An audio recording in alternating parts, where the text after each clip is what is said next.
my computer. I can save the world here. Real world is too hard. He's a Bremen guy.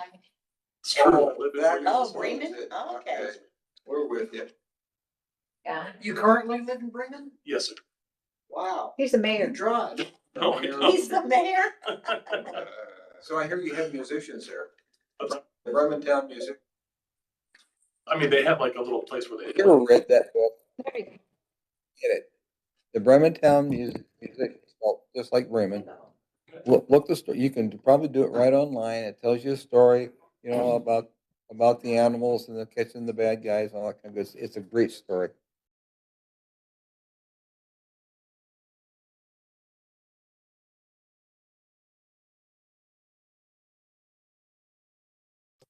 And then this Cohen. is it right here. This There's is tons of everything. Cohen's stuff. So if I repeat this. That one doesn't, my wife might, she's been part of the band and all integrated into Bremen. She's last name Keller, her maiden name rather. So are you there had you been there forever?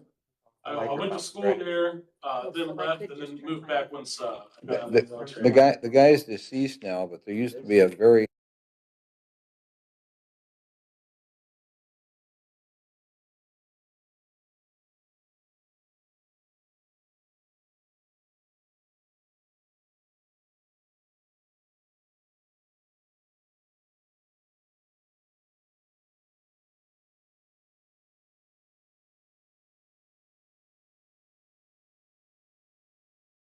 Okay. Well, you can turn the video off too, right? Graduated from there in 2015. 1976. No. I'm Concord, 1974. you guys are just Same kids. with you. Mhm. I know some people from Concord. These two are Elkhart, like 1965 or something. 18. 1865. I know my sister, she graduated in '76 from there too. All right. Who? I think you guys are I live. don't think of her. Oh, Kathy Howard was her maiden name. Yes. She's my sister. Okay. Yeah. Her dad still lives there and Howard still lives in Goshen. You can start with that. Okay.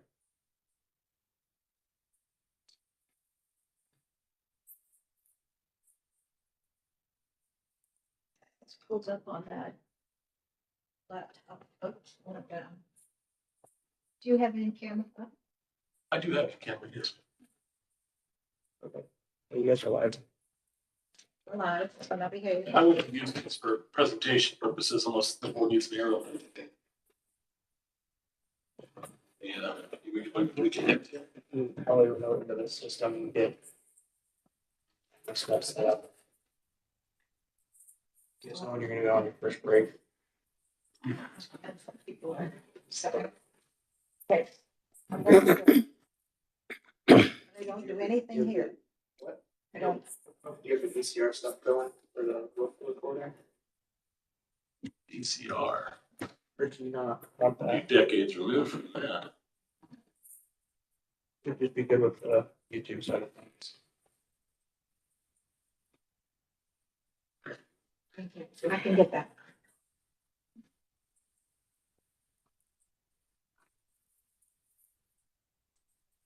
Sorry for the delay. Just give me 1 moment. I'll get the recording.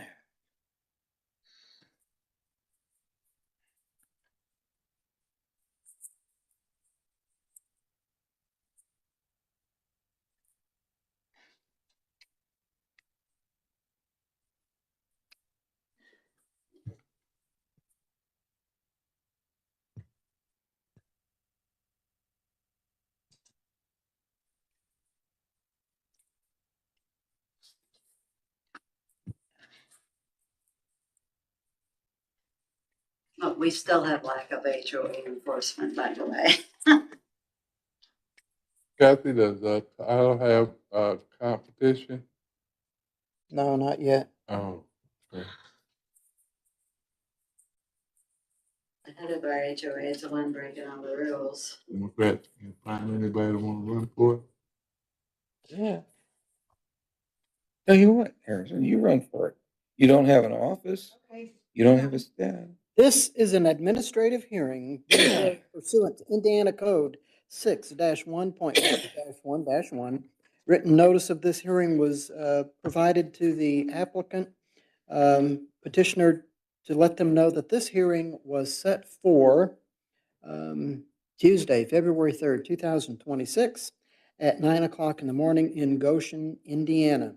This hearing is being held in the matter of petitions 20-026-23, 0-5-00076, petition 20-026-24, 0-5-00051, and petition 20-026-25, 0-5-00120 regarding parcel number 20-02-10-326-009.000-026.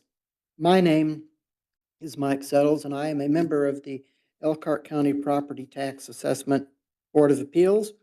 And to my right is our board president, Iverson Grove. And if you would say present, please. Present. And to my left is Harrison Haynes, who is a longtime member of this board as well. And if you would say present. Present. And our newest member that we welcome this morning, Lori Sumter, who is well knowledgeable about real estate matters. Welcome to the board. And just say present for the record, please. Present. I thank you. The petitioner, would you please state your name aloud for the record? Carol Erlacher. And the county's representative, would you please state your name aloud for the record? Ballard Shell. I thank you for that. In order for this board to take seriously and to have confidence in the evidence and the testimony you give, I'm going to ask you to raise your right hand and swear or affirm that all of the evidence you give, the testimony you give, anything you lead us to believe today is the truth, the whole truth, and nothing but the truth. I swear. Just for the record, our meeting today is to hear appeals regarding assessment years 2023, 2024, and 2025. Are we in agreement on that? Yes, sir. Carol, thank you very much. Reading from the Form 130, which is taxpayer's notice to initiate an appeal. A reason given in Section 2. As I stated last year, no structures or improvements were added. I'm also dealing with a guy behind me that has a dog kennel. The dogs bark all night, an ATV track, and also 3 to 4 semis parked at his trailer or on a full-time basis. I don't want this guy moving in and signed petition, but you still allowed it. When police are called, you do nothing about the dogs barking at night. I can attach a video of ATV, very loud, and all they do is throw dirt in the pool. You want to raise them for me putting up with this? Interview my neighbors that hear them. Evidence has been shared from both parties, and so Carol Erlacher, did you receive evidence from the county this morning? Did you? That's right. All right. And did you, the county, did you receive any evidence from the petitioner? Yes, ma'am. Or sir, I apologize. Packet and several photos. And Kathy, if you want to read in or say anything more about it, that's fine. Evidence from the petitioner is a list of sales from the Zillow. Second page is for Form 11 for 2025. A copy of the tax bill.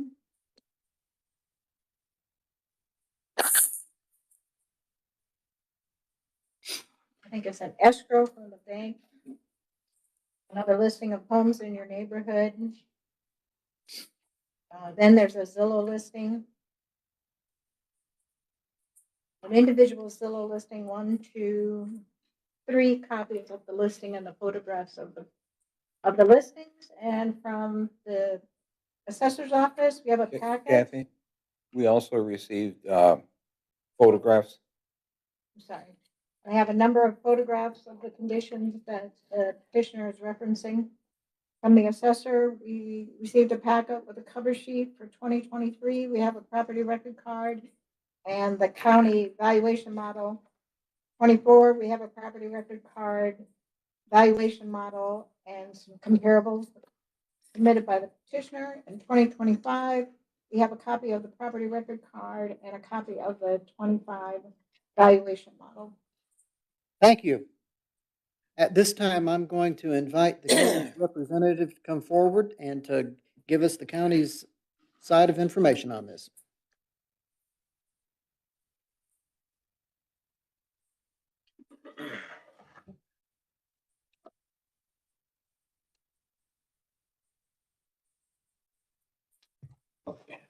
Good morning, everyone. As we move through, again, there's 3 years, so the exhibit will be slightly broken up between those. Starting with 2023 exhibit number 1, we'll have the property record card. This just illustrates, of course, everything on the property record card. The contested value, of course, being the 522,200. Exhibit number 2 of 2023 shows our market analysis for this year. Just give you guys a moment to look at that and see if there's any questions. Well, if you want to take a couple questions here, I'm looking. Absolutely, sir. I'm looking at one of them. They all read the same. Are you saying that each of the comparable sales that you have there rated B+1? A graded B+1, they're very similar. That's not what I asked. Is it a B+1 grade on all your comps? I would have to go and check. They were so similar that it didn't merit putting Well, on here, sir. if one's a B and one's a B+1, it's dissimilar enough, I should see an adjustment. Understood. Are you saying that all the land value is equal, 1.49 acre and a 3.8 and a 0.41 acre are all the same value? No, sir. And Then we're missing an adjustment there. You want to have credibility before me anyway, and need to see an adjustment for those significant items of dissimilarity. all righty. Thank you. All right. Does anyone else have any questions on this?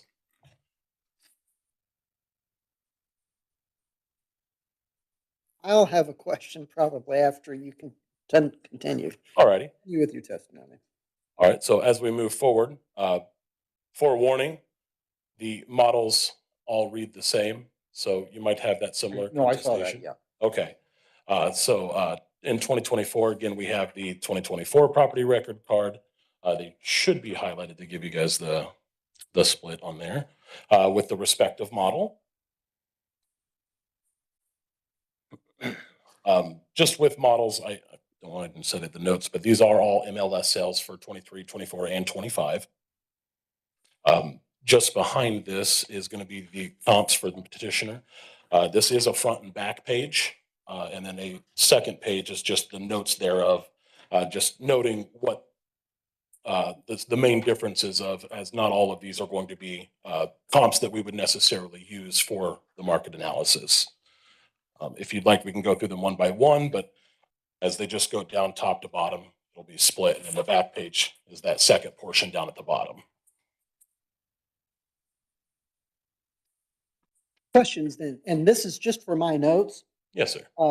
Exhibit 2 for each of these, the comps. On the one, and I'm just asking about what year it applies to, just so that I know. There's a figure,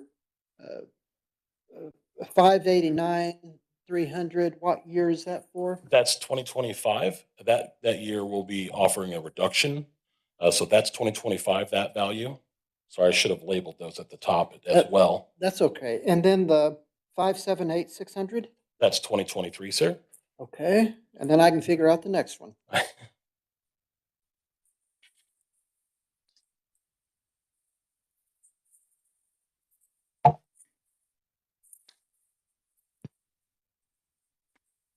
And then, of course, moving on, if there's nothing else, to the 2025 portion. Again, we have the property record card with the accompanying model. And as I said earlier, this will yield a slight reduction based on that. What's the reduction amount? Not on the card, is it on the It's 589.3, contested value of 597.3. 589.3? Yes, ma'am. That's for what year? 2025, sir. And give me those numbers again. Contested value for 2025, 597,300. And your offer? Model value, 589,300. At this point in time, I need to ask if you wish to accept that offer. No. That's fine. Thank you. And then barring any questions or anything of that nature, that's pretty much all I have for you guys. Regarding assessment year 2024, the assessed value is 562,700. Your model shows 568, 600. Huh, I'll just say it this way, and you correct me if I'm wrong. I believe in the state of Indiana now, you can't increase it. Is that right? No, we can't increase it that I'm aware of. That's Anything to the detriment of the taxpayer. right, we do right. not do. Okay, thank you for that. I don't have any other questions. Okay with me. All right. In case we have questions later, we may call you back up. All righty. Carol Ehrlicher, I invite you to come forward to the microphone and to give us your side of this, okay?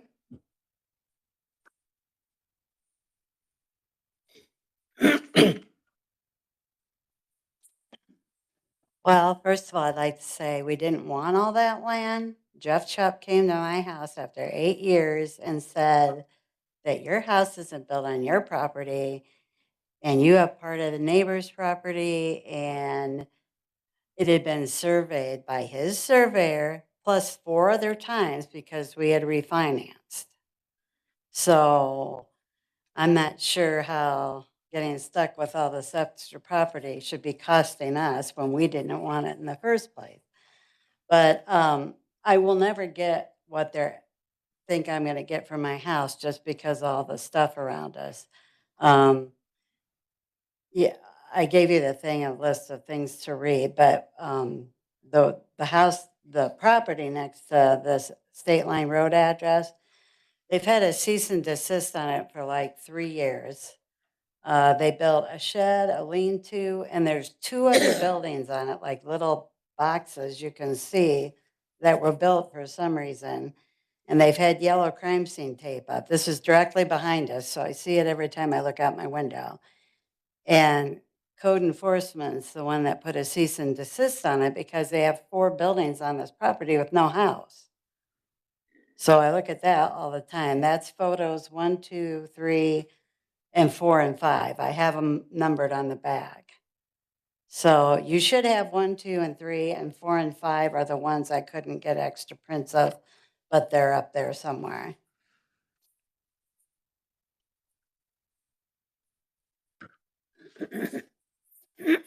And then my neighbor, I have to look at this across my front yard, which I'm not happy about. He's head of the HOA, but he mounted a huge scoreboard that he took from the old Elkhart school.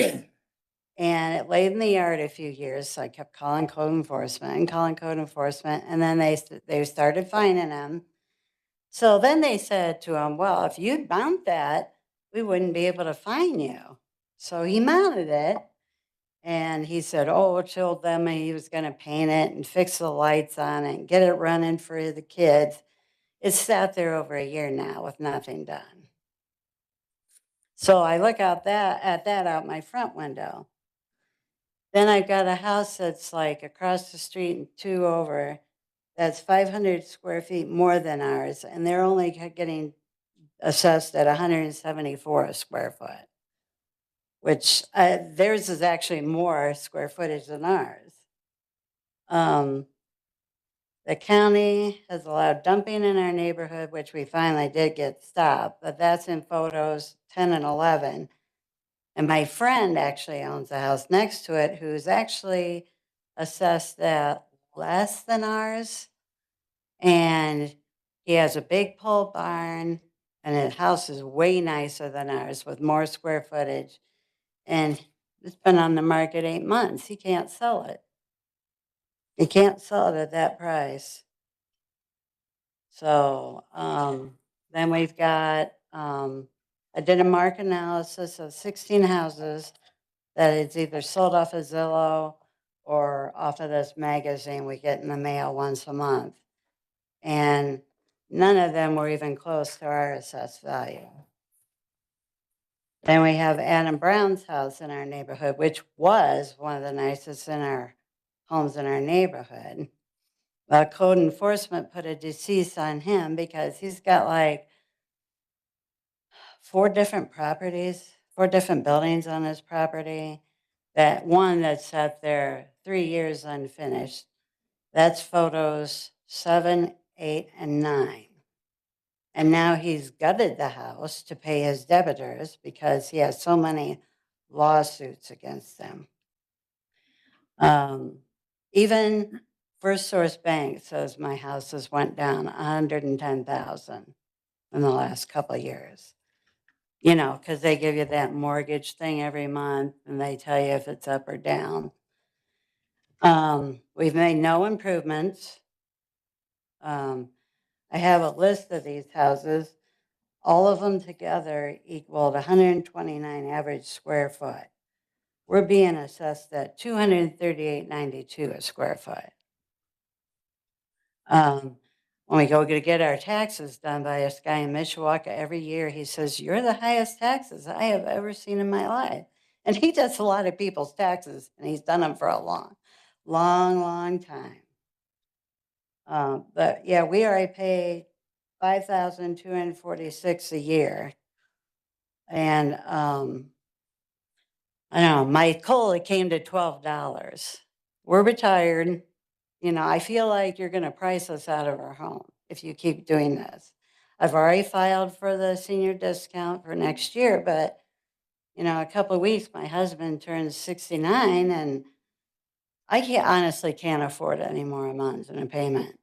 I mean, we're like squeezing pennies now with the price of groceries and everything else. So I just feel like I don't know why we're being assessed so much more than everybody else when I can't even get a decent way to look out of my house and not see a bunch of crap.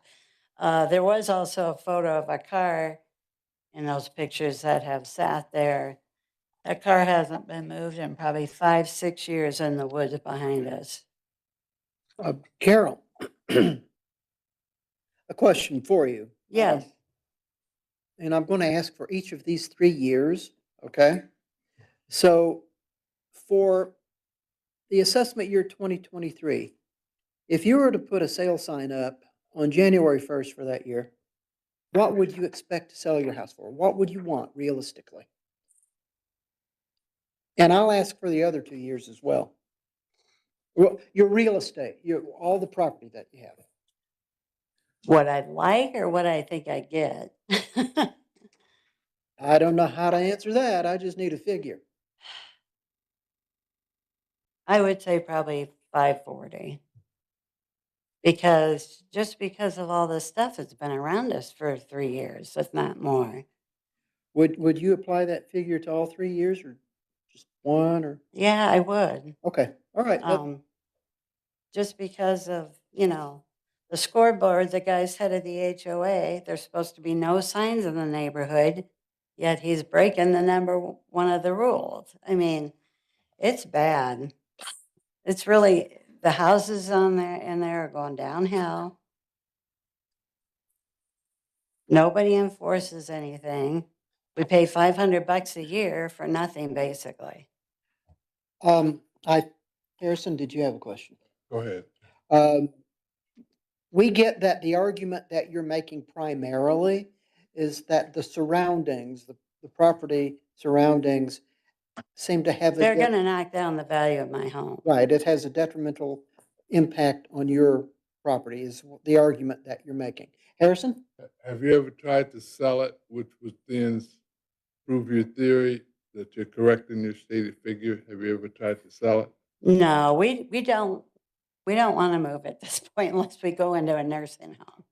Okay. You know, I'm not moving again at my age. Yeah. So unless you have valuation evidence or something, we have your comps that you showed provided here, and we can read through those and such. So I think we have enough from you to make a decision. The county's representative, I do have a couple of questions for you. You can come up. And these are, it's just for my records, and I just like to have an answer and stuff like that. On the back of the property record card, and I'm looking at, Which year, sir? well, right now I'm just looking at 23. Okay. Okay. But the answer that you give here to this will, there is an abnormal obsolescence figure of 8%. Do you know why that's there? There was a previous appeal. I think you could see that in 2022. Looks like there was a determination sent out. I believe Ted worked that. I'd have to fact check that, but I believe that was Ted. Um, and that came out to 507, or sorry, So, 501, It was appeal related. Yes, sir. And Yes. then for the land on the front of the card there is an influence factor of negative 25%. Could you please educate me as to why that is? That I honestly do not know. I'd have to ask Grace or James or Ty about that one. I don't know much about those factors on land. Ty looks like he might be willing to speak. Do you want me to swear in really quick? You are, sir. Do you affirm or swear that all the evidence and testimony you give today is the truth, the whole truth, and nothing but the truth? I do, and I'm Thank you. Ty Miller for the record. That is due to excess square footage. So if it is an atypically larger lot than the others in that that neighborhood, so land orders, if there's an atypical size difference, there's sometimes Okay, a thank you. small acre adjustment or excess frontage or things of that nature. It's this versus that. They got it set 4 times when they all went. Thank you very much. You know, the old measurement. Yeah, we need you one at a time at the microphone, so, Oh, okay. yeah. That's all I have, sir. Anything else from anybody? I thank you. I think that's the information that we need unless somebody up here, board, Kathy, somebody has questions for either party. If not, then I declare this hearing adjourned, and I thank you very much. As I said, Carol, we get together later, we look at our notes, we make decisions, and then you're notified in the mail, okay? You can keep the pictures. Okay. Thank you, Carol. And you drive carefully wherever you go next. Yeah. We don't go out much.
back on. Mike, that's the pass down to eventually get to Kathy after you read it, memorize it, get ready for your test. Yeah. It's we can pass down the. There, now, when I can. Are you ready? You want a few moments? Oh, just, Give us a minute. just a moment, please.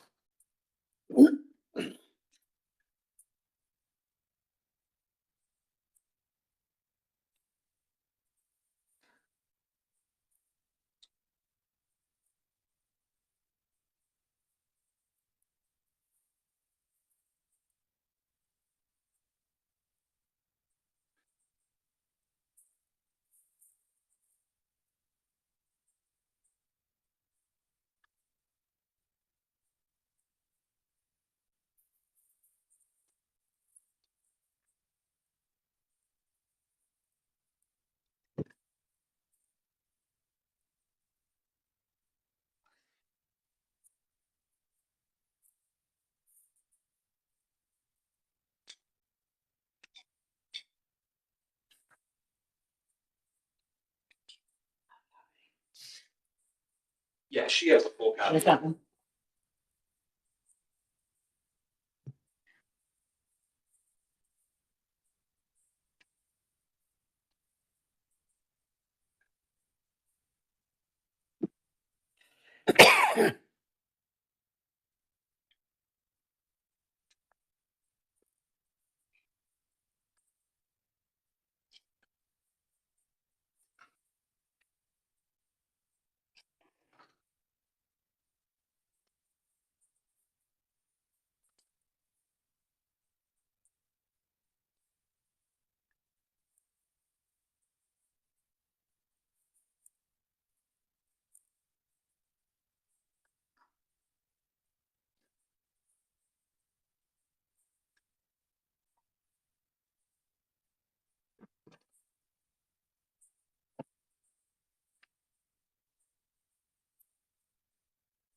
Before we get started, Mr. Bonning, have you been into hearings like this before?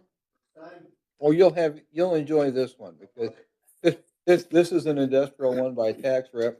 It'll be a whole lot more formal than yours. We may brutalize this guy because we love doing it, but we won't do you. Tells you what I'm in for already. Mr. Bonning,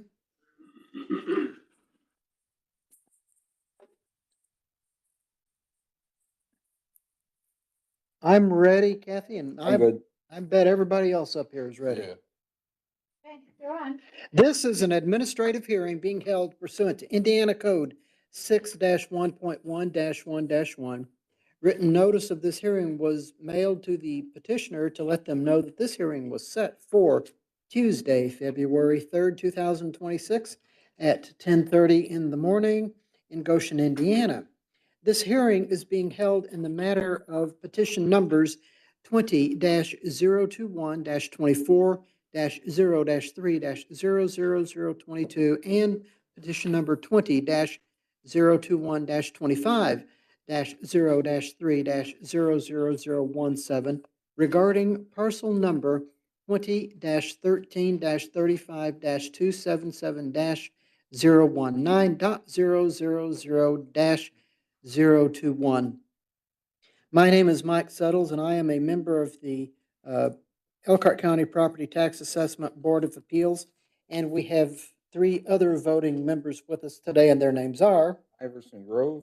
Harrison Haynes. Lori Sumter. I thank you. For the record, would the petitioner's representative please state your name aloud? David Shad. And for the record, would the county's representative please state your name for the record? Tyler Miller? Are we in agreement that we are hearing appeals for assessment years 24 and 25? Yes. Correct. Thank you very much. You know, folk, that in order for this board to take seriously and have confidence in what you say, I'm going to ask you to raise your right hand and to swear or affirm that all the evidence you give today, the testimony you give today, anything you lead us to believe is the truth, the whole truth, and nothing but the truth. I do. I thank you so very much. Reading from the Form 130, which is the taxpayer's notice to initiate an appeal regarding the assessment year 2025. Current value exceeds market value in use for this property. Previous appeals still open.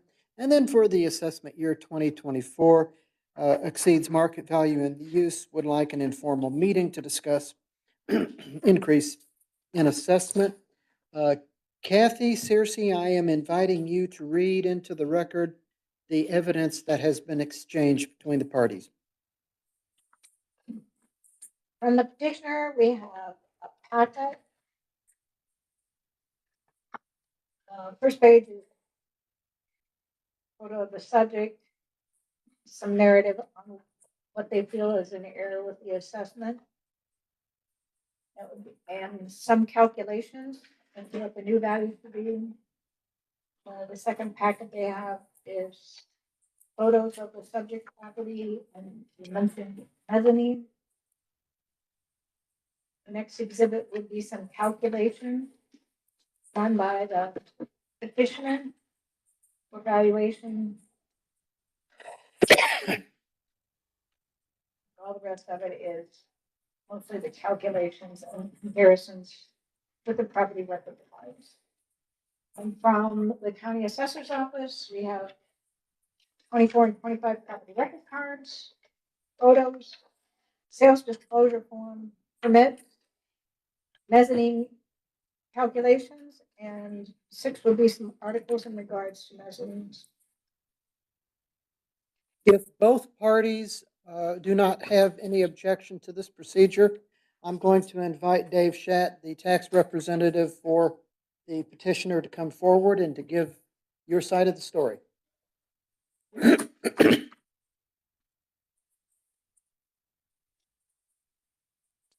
Look where I stand up first. Yeah, that's true. In your case. Yeah. What I'm going to do is just kind of read through the outline. This is kind of what I do anyway. Let me know if I'm too loud here and Show us what everything. page you're reading from. I beg your pardon? Yes. Yeah, I'm going to start with the outline. And then I'm going to reference the exhibits as I go through. Most of them are labeled exhibit 1, 2, 3, and 4. One of the reasons I'm really looking at this building, I do a lot of industrial buildings, and what I'm looking at is mezzanines. Currently, to kind of go through this, with Elkhart County applying a 60-year life table, that's being applied to the mezzanines too, which I just pulled an article on that. maximum usually is 40 years, but if they were depreciated off on a personal property schedule, it would be 13 to 20 years, just because of the amount of use and the wear and tear on those properties. And currently, um, if you look, I'm going to jump down to the 60-year life table has been applied to mezzanines too. The assessment manual lists 30-year life for GCK buildings and 40-year life for GCI type 3 framing, metal on steel, which would include mezzanines. And this is according to the Indiana State Guidelines, which is a standard guideline throughout the state. The schedule utilized for the assessing of industrial buildings, GCK or GCI type 3 framing, can drastically affect the market factors applied onto the base cost differences related to sales. A factor of one might be determined utilizing GCI schedule and Elkhart at 1.78 for 24 and 1.87 in 2025, which mainly using the GCK schedule for majority of industrial buildings, which also affects the line items since market factors have been applied to paving, fencing, and et cetera. That means that factor is actually being applied to all of the line items. There was an issue with agricultural buildings. Those factors were applied to all line items. The state came through and made code that they cannot be applied to agricultural buildings because there was no ratio study even done on agricultural properties. So this, I question even that factor being applied to this because when that is, it's actually pricing out some of the line items more than what they would actually be cost to build. These are a few examples of how assessment procedures within a county can result different assessments on the same property for each year. Reasoning for this appeal is to show how mezzanines are being assessed higher than the actual building square foot based on Elkhart County's choices and how the subject building is being assessed more than a building with almost 10,000 square foot, actual square foot building space. And one thing I did notice the articles, I'll go over, I just noticed real quick on some of the articles about the reason they add mezzanines is to save buying a newer or bigger building and the cost to expand. But currently, right now, Elkhart is pricing mezzanines more than the actual building. So, exhibit Are you talking about articles that you submitted or that? the assessor gave me, I just highlighted something real quick on it. Exhibit 1, this is to show you what a mezzanine looks like that we're talking about. It's just a storage mezzanine that has railing around it. It has metal support on this one, but most of these are Forest River especially, but a lot of them are wood flooring. They're plywood flooring, which has a lot of wear and tear that they utilize with the amount of storage that they put and the materials they put on it. So that's where I have a rough time with a 60-year life table on a mezzanine. And the next picture down, you will see that it's just a post frame with bolted to the floor. So there is no foundation. There is nothing like the building itself that is in this calculation, but yet it is being priced higher than the whole building. So what does the Indiana Cost Manual include when you look at the building? It includes your girts, your purlins, the framing, the flooring, the insulation, the heat. That is what that base cost is including when that is priced out. And right now, the base cost of this subject building is being priced at $22.79 per square foot, which, like I said, that's including everything, the roof, ceiling, the wall. And if it's a 30-foot wall height, there's an adjustment for wall height. So that includes all of that. This means the same building with almost 10,000 more square feet footage than the subject would be priced out less than the subject building with the mezzanine. So in other words, I could go buy the way it's currently being assessed. They're saying that I could go buy a 110,000 square foot building for less than what this 100,000 square foot building would be worth, just because of this mezzanine difference. It'd be 10,000 more square feet. I could actually pay less, or it'd be assessed less than this building. This will be shown in calculations to come, card attached with highlighted areas showing the pricing. And just to show you, this is something I run into. I do so many industrial properties. This mezzanine, I can't even stand up, but yet it's being priced at $26 a square foot.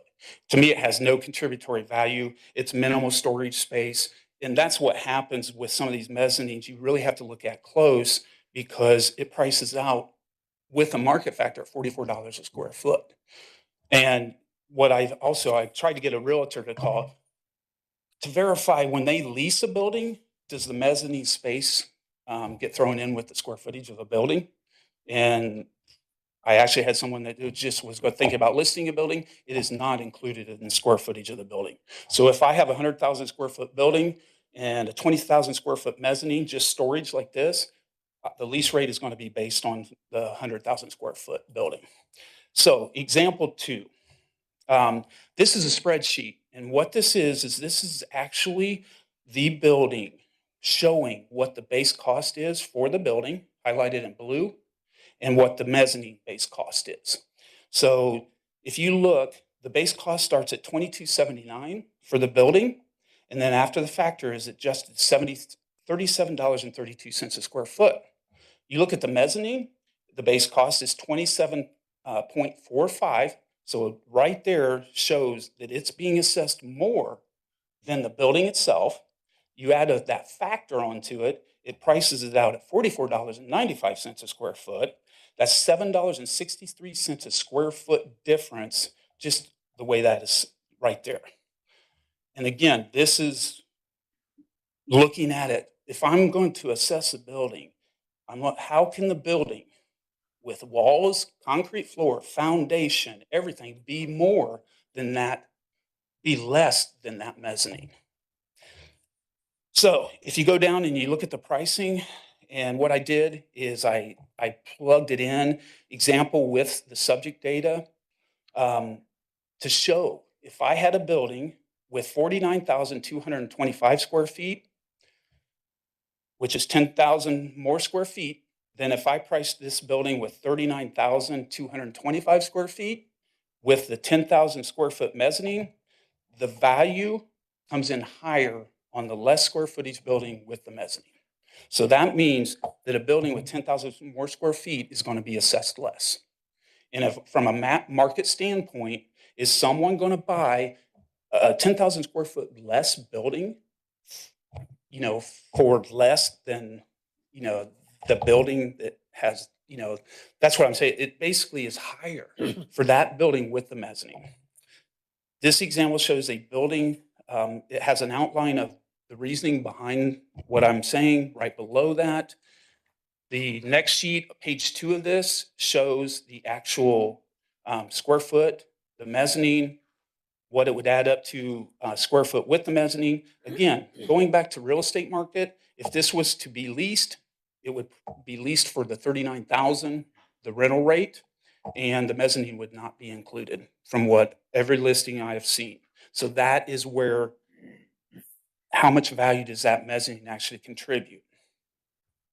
And then it shows the pricing where I came up with the $37.32 for the building, the $44.95 for the mezzanine, the difference, and that's showing the calculations.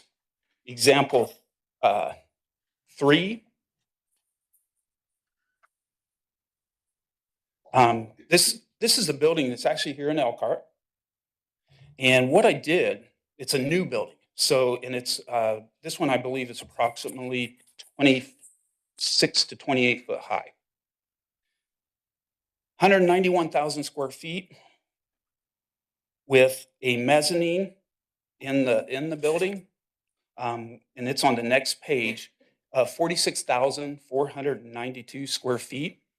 So basically it is showing I got a building less than 200,000 square feet with a 46,000 square foot mezzanine.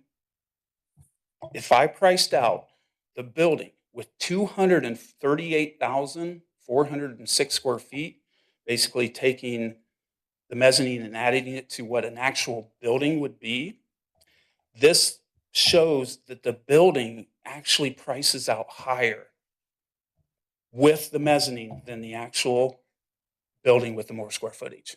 So the assessment is showing, this is showing the assessments are pricing out more square footage buildings less than what these mezzanines. And I've brought up this mezzanine for quite a few years. I don't agree with how they're assessed because they are pricing out more than the actual building.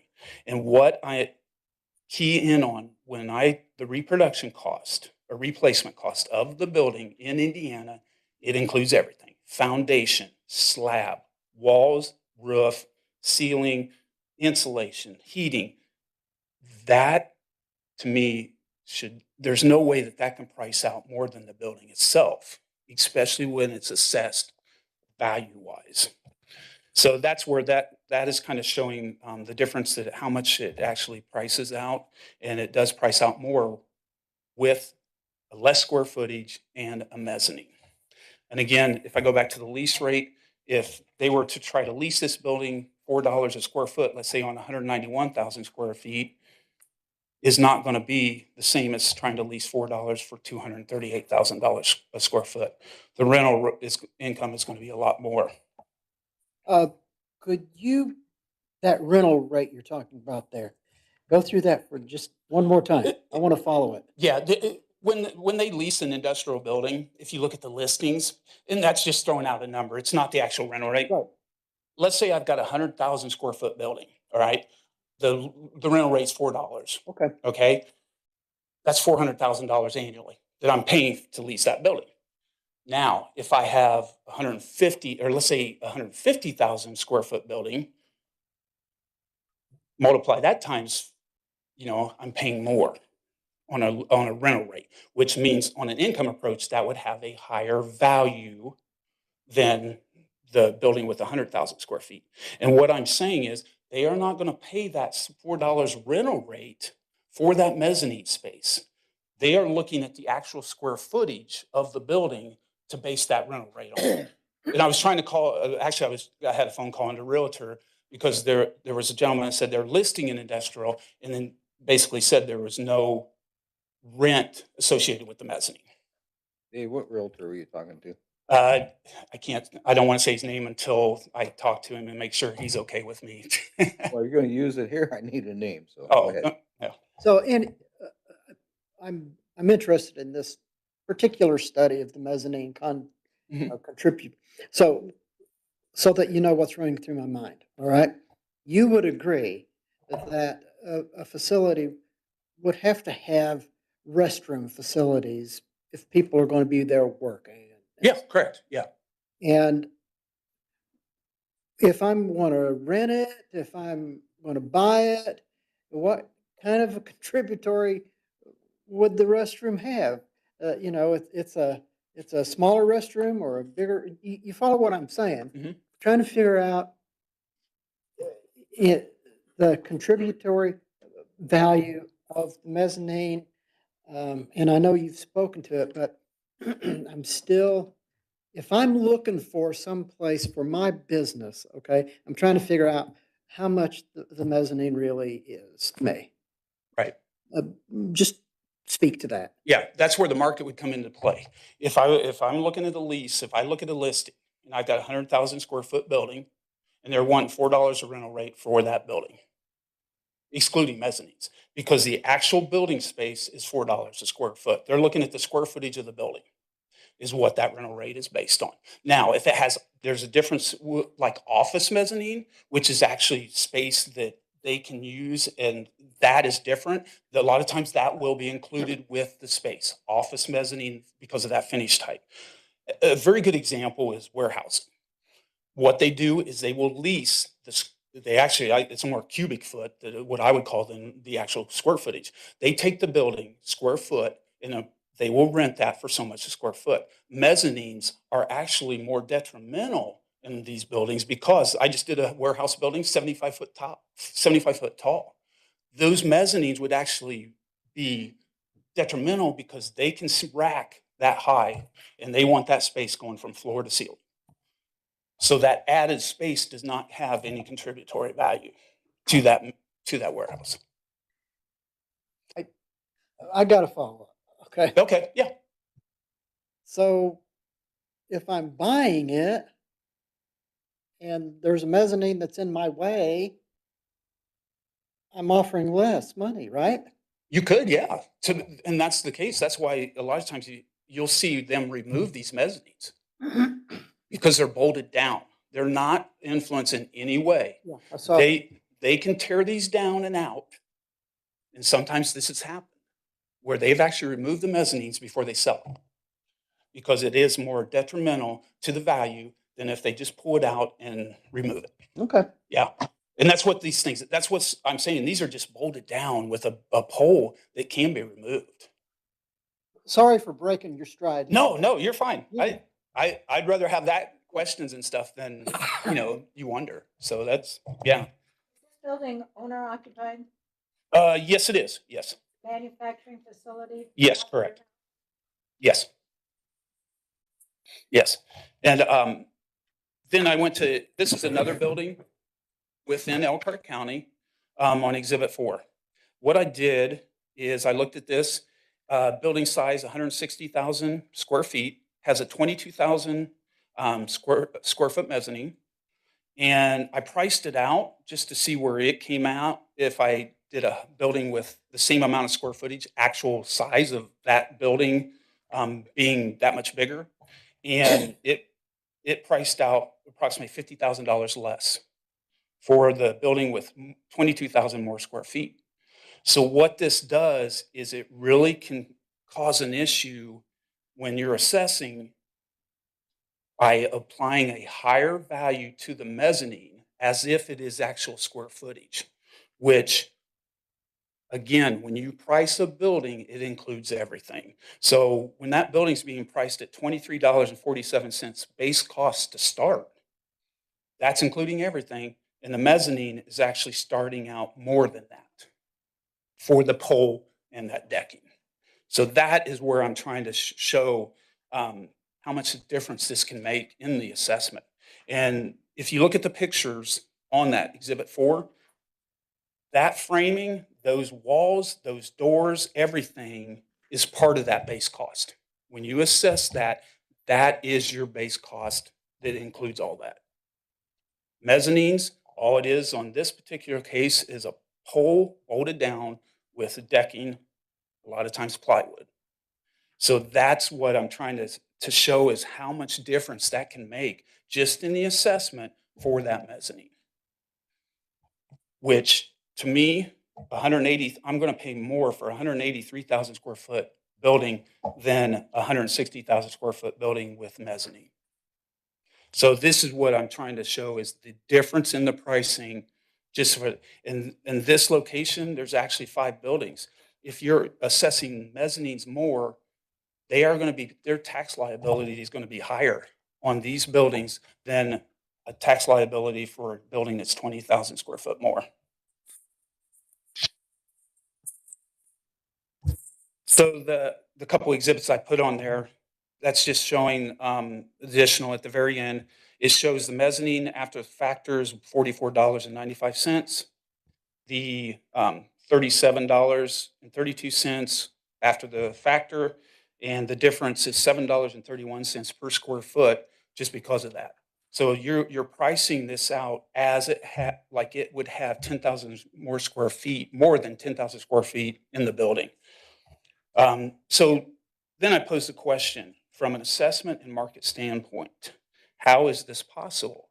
Would someone pay more for a building with a 10,000 square foot mezzanine than a building that actually has 10,000 square foot more? I believe any taxpayer would question this. And this is where it comes down.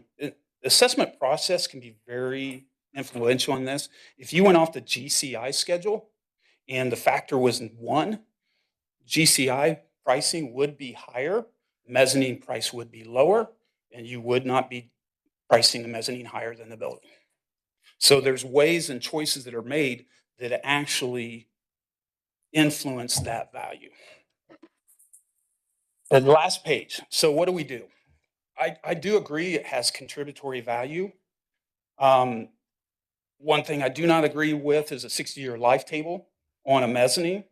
So what I did is I actually put the mezzanine on a 40-year life table. I priced it out, gave it the location multiplier, applied no market factor, so that way it is actually less than the building value on a per square foot basis, depreciated it out at 12%.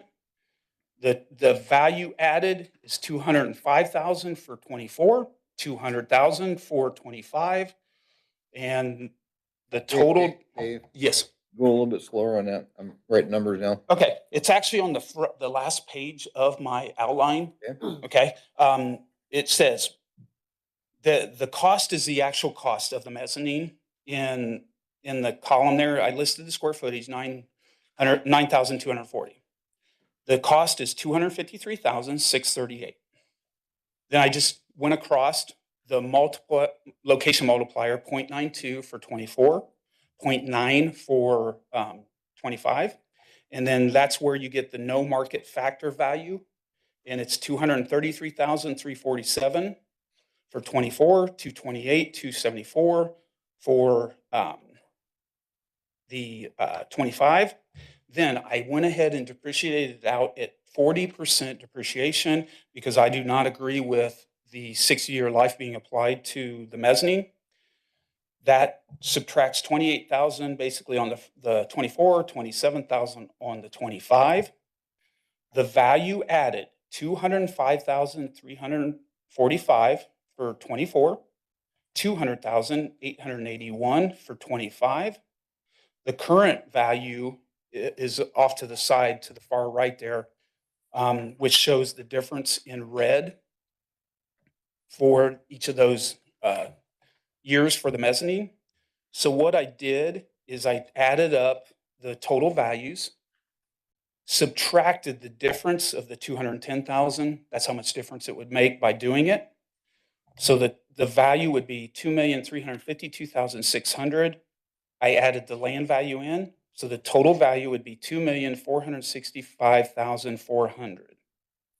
I did the exact same thing for 25. To the right there, the next column, the total value for 25 would be 2,499,800. So that's it. The difference basically is 190,000 for year 24. 25, it's 226,000 difference less. And the proposed values are listed below there for each year. So Dave, why did they overpay for it? They're a contiguous landowner. I'm sorry. Contiguous landowner. They are just to the north there. They wanted control of the property. Yeah. That's why a lot of your contiguous landowner sales are not valid, because they are willing to pay a lot more than a typical buyer. And a lot of times they get into 1031 exchanges. So, but that's the reason, is they wanted control of that, because they basically own all the way north of that building up to the next road. Anything else from board members? Dave, I thank you. Yep.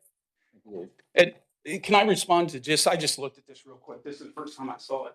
I just want to, the one first article I noticed on mezzanines, the cost, it was stating that this is cheaper than actually going out and buying more square footage or adding on. And on page 4 of 6 on the one, mezzanine floors provided an affordable way to expand your storage capacity without for costly expansions or moving to a larger facility. So that right there tells me it's cheaper than basically paying the same or for more square footage of a building.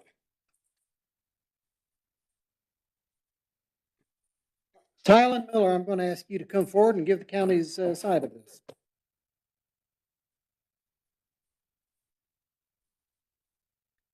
And just for the record, it was the first time he saw it because he didn't communicate until yesterday. All right, board. My packet does have the cover sheet. Apologies for the handwritten exhibit notes 5, 6, and 7. Again, wasn't even sure what the petitioner's argument was until yesterday. We'll go through the exhibits like normal. Exhibit 1 is going to be both property record cards. This is for Newmar Corporation, of course, out there along the US 6 address is what the county has it designated as. It's roughly a 3.5 acre parcel with an industrial building upon it that was constructed in 2017, did go through a small addition or a build out inside. There's a permit later in your packet. Square footage, I believe, did not change except for the truck dock was added at that time. 2024's assessment was 2,655,400, whereas in 2025's petitioned assessment was 2,725,800. Market value in use is not part of the argument today. It is strictly whether or not you believe we should be assessing this property in 2024 and 2025 in a manner that would make it inequitable with all other industrial buildings for that year. The opinion of how mezzanines should be assessed we are uniformly in assessing, and I actually posed to Dave, I wanted to know if he knew of other properties that we were treating differently. First and foremost, the main responsibility of the assessor is to be equitable in all treatment within their jurisdiction. If we're assessing mezzanines that are unfinished, wood floor, bolted down in this building, they need to be assessed in this building. And if we do any kind of change, it needs to be uniformly across the board if we can at the end of things. And mezzanines are actually part of a review process, in part triggered by Mr. Shad. I do believe there is some validity to some of his thoughts. I do, however, disagree that he has proved that we should treat mezzanines in a different way. None of it is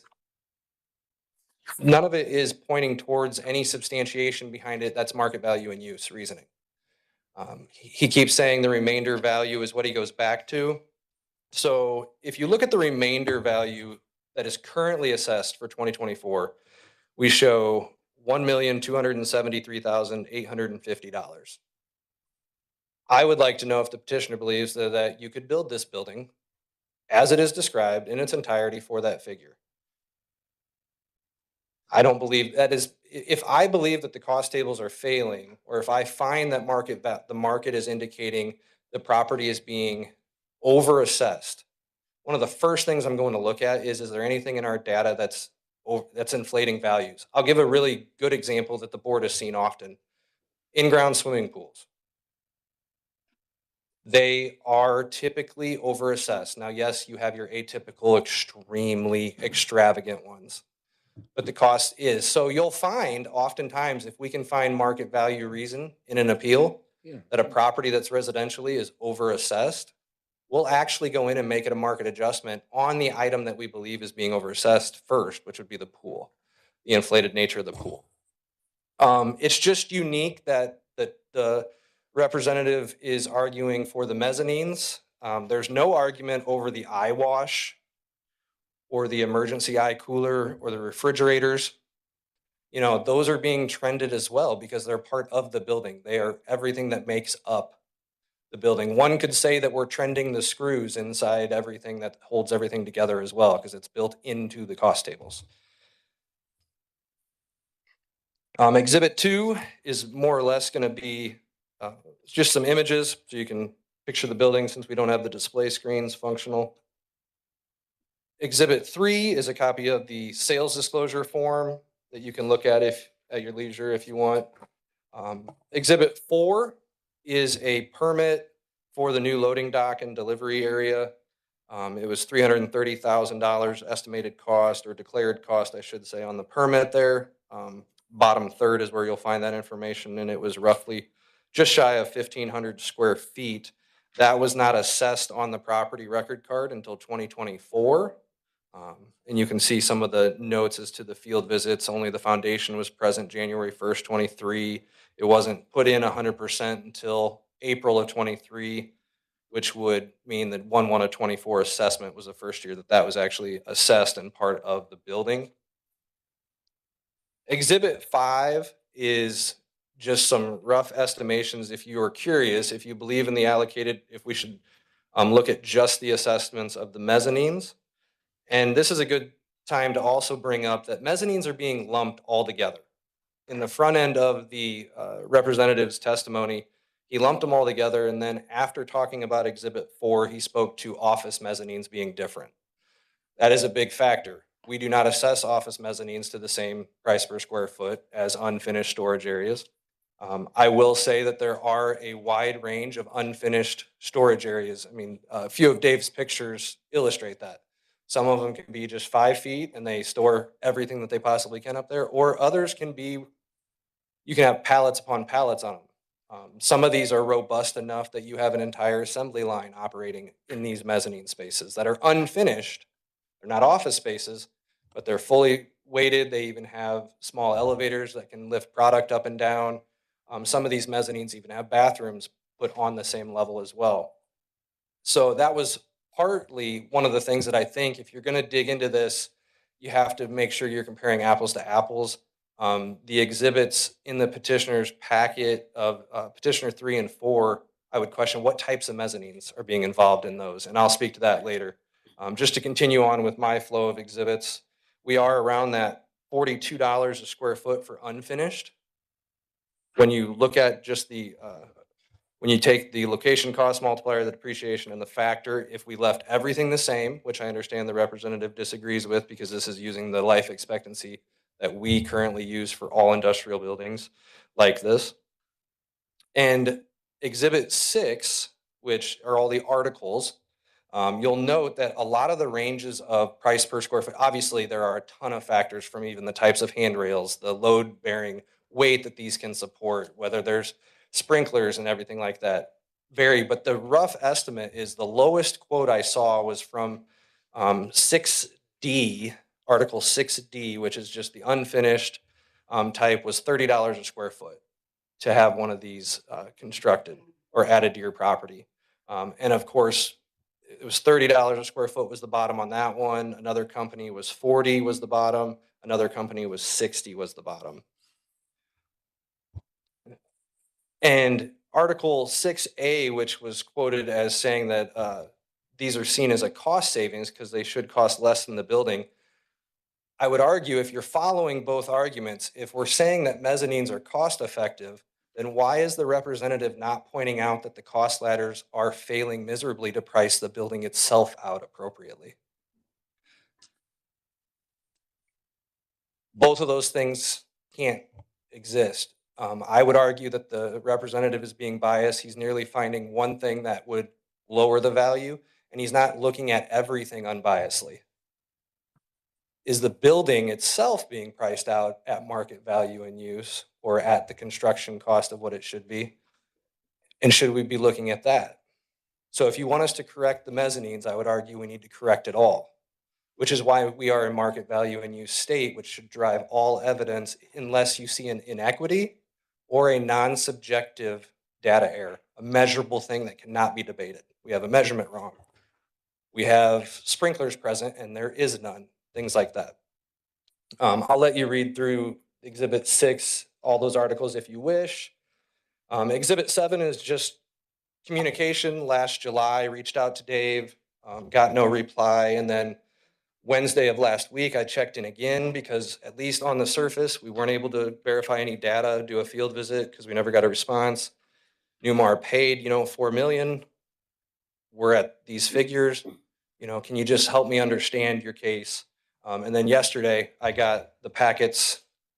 So just so you have record of any records of that. If there's anything that you would like me to produce for you, even property record cards for any of the exhibits in the petitioner's evidence, I'd be glad to do that. I can provide anything else that you would desire as well, if you would like.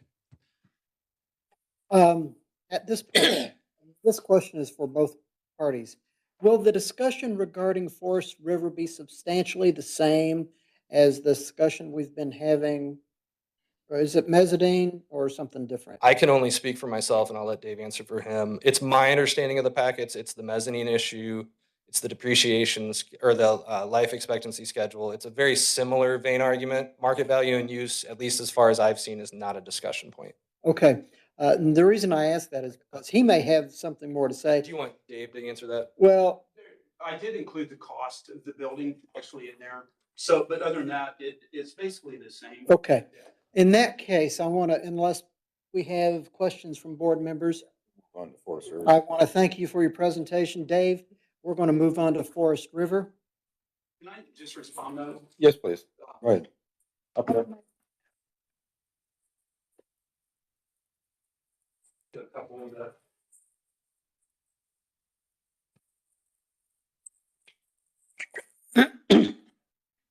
As far as the square footage of the mezzanine, I only use storage mezzanine space. I did not include office in my calculations.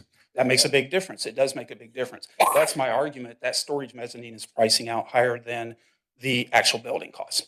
As far as like a gang sink, if I multiply that times a factor of let's say if it adds $3,000, it's 5,600. 1,000 square foot difference on a building makes about 50,000 square feet difference with that factor. That's the reason I'm keying in on when you apply a reproduction cost on a mezzanine, you're ending up with a lot higher value.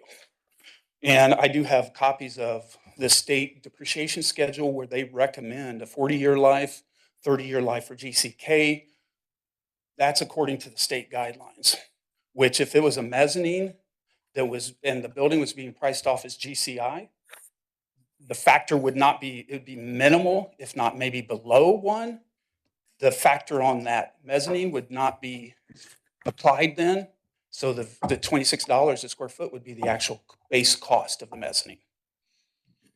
So that's where getting into analyzing things, I do look at that, and that is huge. And my key thing is the mezzanine is pricing more than the actual building, which includes everything. I'll give you a moment to gather your materials for Forest River, and you can come forward and give us your discussion on that. I remind both parties that you are still under oath, and allow me to read from my little script here to get us situated. And so, again, this hearing is being held pursuant to Indiana Code 6-1.1-1-1. The petitioner was mailed the notice that this hearing was set for Tuesday, February 3rd, 2026 at 10:30 in the morning in Goshen, Indiana. And this hearing is being held in the matter of Forest River, petition number 20-035-22-0-3-00014 regarding parcel number 20-08-03-326-003.000-035. And again, my name is Mike Settles for this hearing, and I'm a member of the Elkhart County Property Tax Assessment Board of Appeals, and there are 3 other voting members with us today. Iverson Grove. Harrison Haynes. Lori Sumter. For the record, would the petitioner's representative state your name? David Shad. And for the record, would the county's representative state your name? And this is for assessment year 2022, is that correct? Yes, correct. You are both sworn in. I remind you of that. And so, Dave, I invite you to go on with your presentation. Okay. First, basically list the property and what it's currently assessed at, $3,625,000. This building is one of the, Forest River has a standard footprint that they build for all their buildings currently. It actually is going to change this year in Middlebury, but it's right around 95,000 square feet. They build these buildings, they get bids on them, and they actually pay this price. And what I did is I actually included the bid price for, my contact said that with the change in between the previous person, that he's still trying to locate a lot of the data. So I did have this one for a October 2020 building built in LaGrange County. It shows what the actual bid cost is, $2,513,000, $26.60 a square foot. The depreciation this is before any depreciation. The current assessment with the market factor, $3,283,000. So what I did is I just priced it out. The highlighted green area shows the mezzanine pricing again, which actually comes in at $35.81 a square foot. The building is coming in less, right around $20.72 base, and then it ends up around $30.25 a square foot.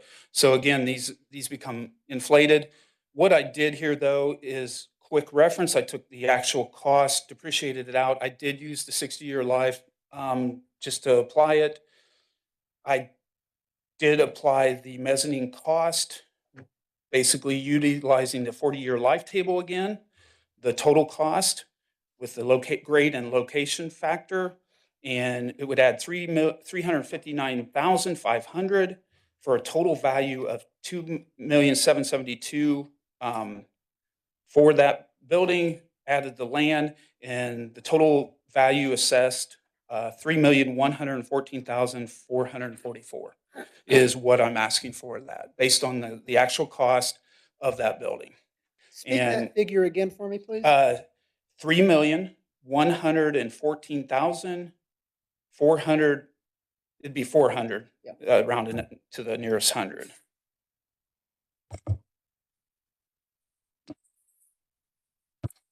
And I did include the other data, just to show towards the end, the exhibits, basically it's the same exhibit that I did utilize on the other property, but the last two are the pictures. Again, the building cost includes the whole building, open interior steel construction, no partition, standard Forest River building. Again, I showed a picture of the mezzanine, just a pole with floor decking, which is being priced out more than the actual building. And then exhibit 1 is the actual contract bid cost. And I included the property record card of the building itself. And, you know, when it comes to looking at this, even from a market value, this is where it really hit me, is when I could have a 100,000 square foot building with 20,000 square foot of mezzanine space that is actually being valued more than a 120,000 square foot building.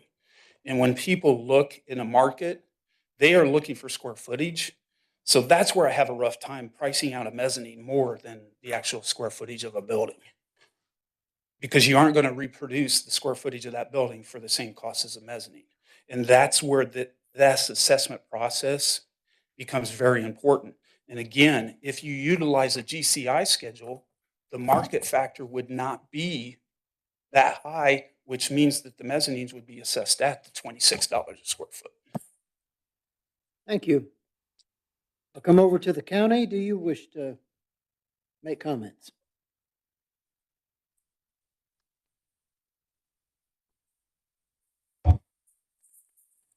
All right, just for the record's sake, so it's spoken in. This is a 2022 assessment petition. Exhibit 1 in our packet is the property record card. It is a almost 14 and a half acre parcel. The assessed value that was petitioned was $3,625,100 for all that. It does include a single industrial building of approximately 95,140 base area square footage. That does not include any of the square footages of the mezzanine spaces or special features listed therein. Exhibit 2 gives you an aerial view of the parcel. Exhibit 3A is merely for illustration of consistency. Another Forest River parcel that the representative and I settled for 2022. I listed the price per square foot of just the building. So we're talking the building alone's assessment. And then compared to the subject's current one, we're under that. Perhaps maybe he had different issues now that he didn't have for that one. Just wanted to illustrate that. The reason why those buildings are a little bit different, Exhibit 3B is actually that property record card. And if you really want to get into the weeds, you can check the pricing ladders. While the buildings themselves are the same exact square footage, there is subtle differences in mezzanine layout, location sizes, and there's a small area of approximately 320 square feet with different finish style than the others, which you'll see in the pricing ladders. Just in case you were curious for that inconsistency. It's not really an inconsistency. Each building was reflective of what's there, but the buildings are not a direct carbon copy of each other. Very similar, however. Exhibit 4, same exercise as in the last petition, just kind of pricing them out to those all come in around that $35 a square foot, whereas in the office space one comes in around 63. I think my only final thought is we've expressed both sides. I believe you have a clear picture of the disagreement which exists, and it's up to you to choose which one you feel has more validity. I would say in a lot of the testimony, Forest River built these properties, this one that we're looking at. Intentional for their use. If the mezzanines did not have a value, which we've heard they don't have contributory value, except for office ones, but we want to apply a contributory value. Why did they put them in? Why did the large facility in the last exhibit put on a 22,000 square foot mezzanine if it's worthless? If it's not considered? Office space mezzanine for sure does. It would impact the leases. Again, in this, just for this record's sake, for Forest River, in this case for 2022 assessment, we have no market evidence that would indicate a misvaluing of this property, and we are equitably treating it in accordance to all other properties of industrial use of similar type in our jurisdiction. Thank you. May I ask? Please do. Before Dave sat down, he made a comment that if this were priced as a GCI building, Mhm. there'd be different results. Why would we want to price a KIT building as a GCI building? So GCKs are not just for kit building, and GCIs are not only for non-kit buildings. There is a entry that you can put in for GCI for prefabricated steel buildings. Dave and I actually spoke about this. I don't even remember when we talked about that. Was it last summer? It was sometime. But there is a way you can put prefabricated steel buildings in as a GCI. There's a cost method. It prices similar. It's going to price slightly different because GCIs and GCKs do not default to the same life expectancy, which is, of course, another issue. That is actually something we're looking into is changing. It seems to be, I've pulled up 12 different counties. 8 or 9 of them do GCIs for these types of structures. There was 2 or 3 of us that do GCKs. So it seemed to be within each jurisdiction as long as they stay uniform. But yes, it would change some things, and it's something looked into. I will bring up, for the Peterboa's sake, I did not get any responses from now. We did send out emails to some area contractors or construction companies, J.A. Wagner, Ancon. There was a third one, DJ? with DJ Construction, and there was actually a fourth one out of Southern Michigan that's escaping me right now. Asking for mezzanine quotes, construction quotes. I'd like to get this. I'd like some hard evidence from the construction companies that are putting these up on a regular basis. And I gave them a hypothetical situation. I have a 50,000 square foot facility. I have a 40,000 square foot facility. To add a 10,000 square foot mezzanine to the 40,000, what is that going to cost estimated of just storage mezzanine? We're not even talking office finished out space. So if I get a response and it becomes an issue in a future hearing, you'll see that. And obviously, if I get any of that back, I will share it with Dave, especially because our discussions were in part what prompted those. Dave, I'll give you a concluding remark, but we do need to move on. Yeah. I'm just going to show you what the GCI pricing is. Basically, if you use that first highlighted yellow part, it comes in real close to what the market factor is applied to the DCK building to get it to that square foot cost. And so that means that market factor would not be applied to the line items or the mezzanines. So the mezzanines would stay right around $26 a square foot, not $44 a square foot. I'm not saying that the mezzanines don't have value. They do have value. But this way, they are being costed out and depreciated out with a discount for depreciation because of the amount of work and wear and tear they have on those. So that shows Kathy basically what my reasoning for that. If it's a GCI, the factor's not applied. I'm missing something. Because if you look at the base square foot cost, this is like, and there's actually an appraisal where your appraiser did it as warehouse on a Forest River building. So that type 3 is actually a metal skin building on steel frame, which right there is $39 starting base cost. What happens with the GCK, which this is the thing, it was originally built for, it was basically for pole buildings. Well, the base starting cost for that's $11. So you have to hit it with that market factor to get up to a value to get more representative of actual cost. Well, if you utilize 39.67 from the start, that eliminates that market factor. So that's the reason, which would eliminate it being applied to the line items, which would be 87% increase on paving and We're everything. going to eliminate the market factor because industrial buildings are done, a factor is. It's a hypothetical claim that he thinks would play out.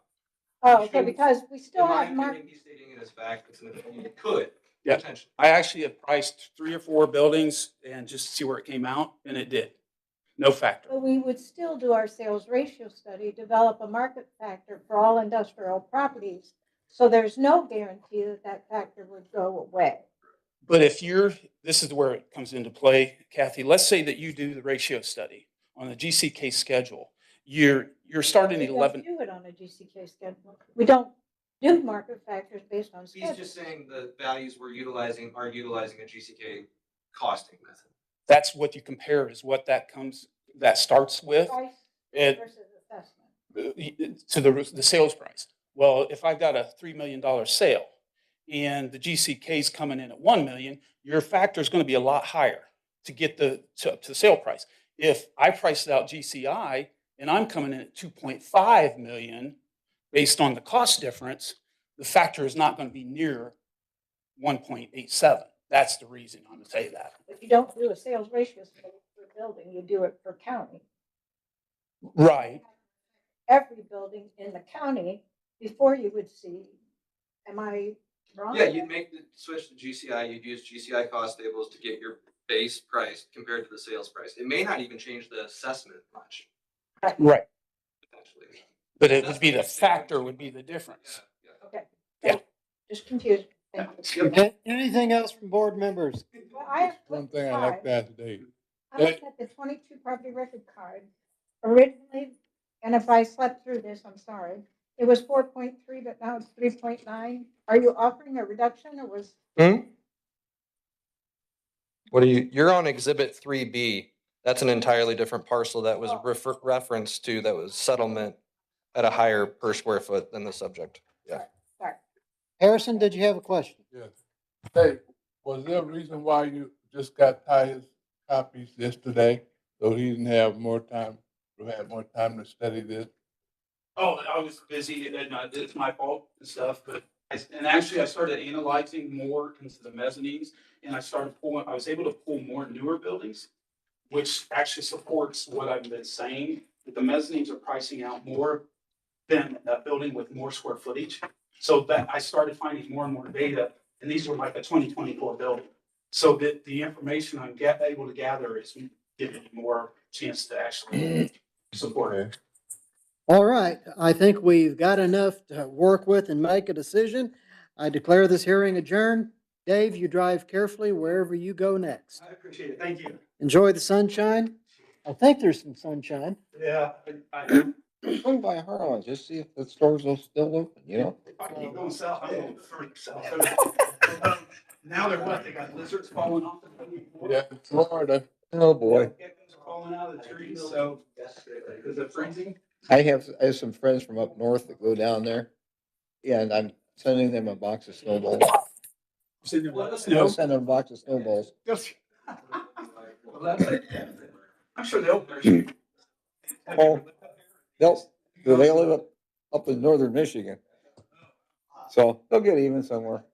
You know, it's amazing how many, like, we'll get cruises and stuff to the Caribbean, and we'll say, oh, it's snowing back home. And how many people have never seen snow? Oh, yeah, tons. Yeah, they're really, I've always wanted to see it.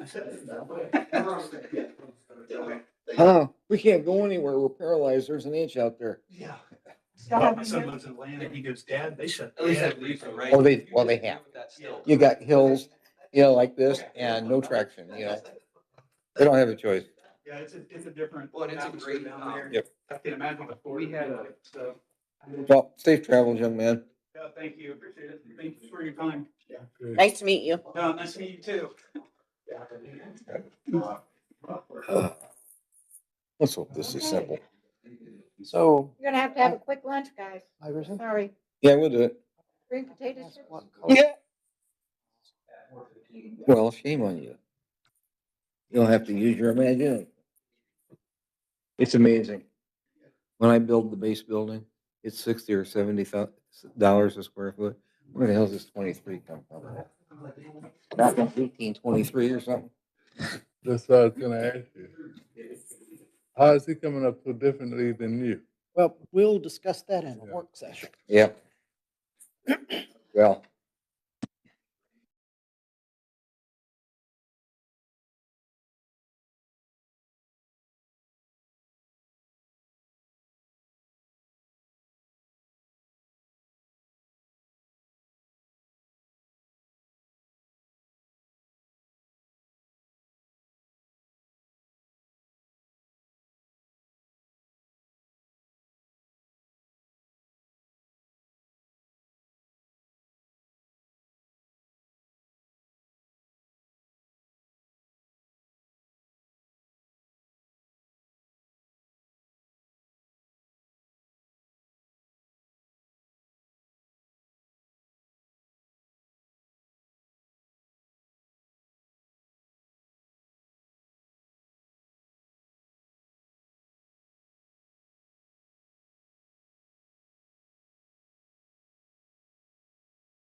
Administrative hearing being held pursuant to Indiana Code -1 6-1.1-1-1.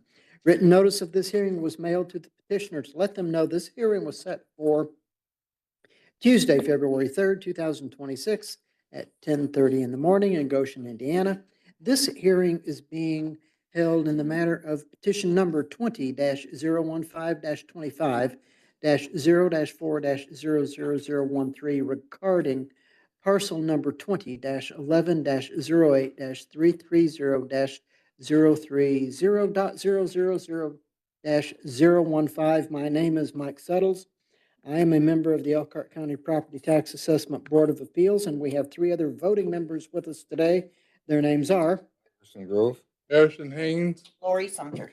for the record, would the petitioner please state your name? For the record, would the county's representative please state your name? Tyler Miller? And you've heard me say before, and in order for us to have confidence in the testimony, the evidence you give, I'm going to ask you to raise your right hand and to swear or affirm that all the evidence you present, the testimony you give us today is the truth, the whole truth, and nothing but the truth. I do. Yes, I do. And we are discussing assessment year 2025. Is that correct? Both parties? Yes. Excellent. I thank you. Let me read this into the record from the petitioner, which is the Form 130. It says under Section 2 here, see attached BPO broker's price opinion.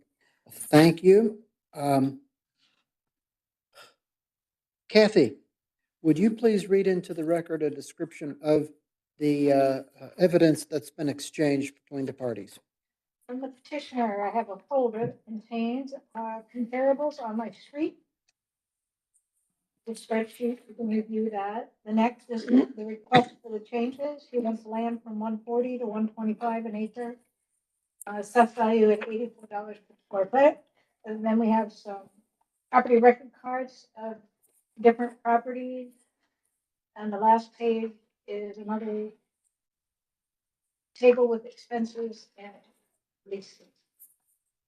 And from the assessor, we have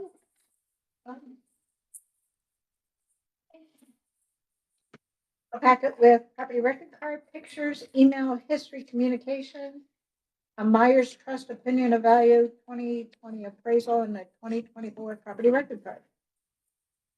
And no, that's it. Thank you. Mr. Miller, when you're ready, you can, or you have more. That's it? Mr. Miller? If the board will allow, I'll go through my packet. There's a few things on the petitioner's exhibit that I'd like to respond to after they go that I didn't have time to write down all the numbers and such to share why there's some discrepancy. But I'll work through my packet and we'll go from there. Exhibit 1 is going to be the property record card for the petitioned year. The assessment, which was originally applied to the property, was $619,100. We're dealing with approximately a 3/4 of an acre parcel here in Goshen along West Lincoln. It has a gross total square footage, at least the assessed value originally had a gross total square footage of 3,499 square feet. However, only approximately 2,800, it's actually 2,802 square feet, is above grade. There is a basement portion under one. I had to take a time out here. Yep. Your exhibit 5, are you using that? Exhibit 5 is an old 2020. Are you? I am not utilizing it to weight in my opinion of value. However, it is part of our exhibits just as a reference point. I will recuse myself because it is my report. Understood. Exhibit 2 is going to give you overview, aerial shot, as well as some side views of the subject property, just so you can familiarize yourself with it. Again, since we don't have the screens operational. Exhibit 3, I'm not going to read through. Mr. Bonningen was one of the best taxpayers as far as communication goes. It was wonderful. You can read through all of our history of emails back and forth if you so choose. We discuss everything from square footages. We had a field visit conducted. We confirmed a lot of that. There was a little bit of discrepancy because the leases, I believe, don't include the common area like entryway and such, but assessors, we assess the whole. So I know that was one of the points of discussion, as well as some of the evidence that he gave, which is actually lead into Exhibit 4. Myers Trust, a local broker by the name of Andrew Myers, presented an opinion of value to Mr. Bonning. And he did a brief expense, and I don't have a copy of exactly how he derived all these figures. I believe I don't have major disagreement with what income he's reporting, because the leases did have an escalation clause after a certain years, and then it would jump. It was pretty standard.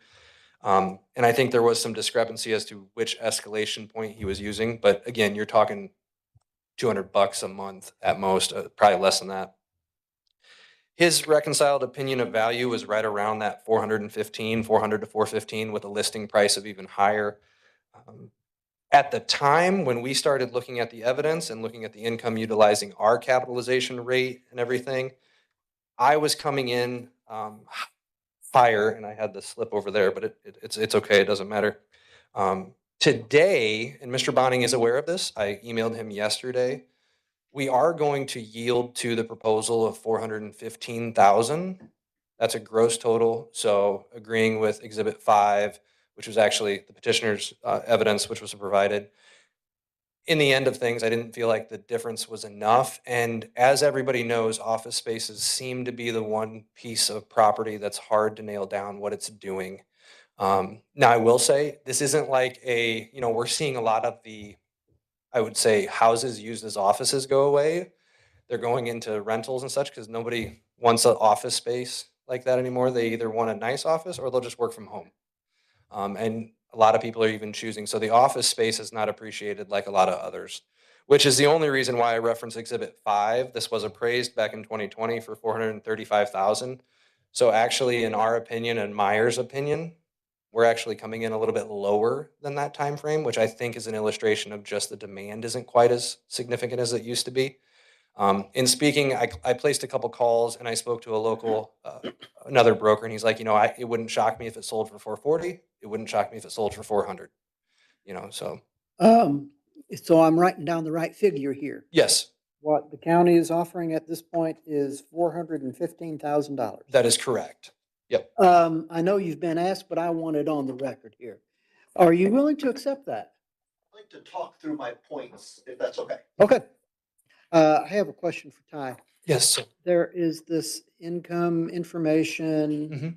and catch me up, because I know that the IRS takes a different set of expenses and such Sure. than does this match with what we're looking at for appraisal? I mean, For assessment purposes. right. I will be honest, that's one of the exhibits I had not gotten Okay. to fully. All right. Just getting it. I will say the brief write-up on the backside of Exhibit 4 by Myers did jive a little bit more so. I don't know if that one goes into more detail. People start including things that are not a typical expense, or yeah, for lack of a better term, I don't have a big disagreement, and I'll let you know about Okay. that document. Exhibit 6 is merely because in all the email exchanges, there were some discussions on why property values change and such. Just for the board's reference, if you want to see how it was assessed in 24, you can see what changed in 25 as well. I know sometimes that assists in that. Other than that, I will work on responding. I think there was just some square foot issues with a couple things, but I'll elaborate further at the end. Thank you. Mr. Bonning, this is your opportunity. And for having never been here, you look pretty comfortable. Oh, well, hey, I could wet myself too, so. Sorry.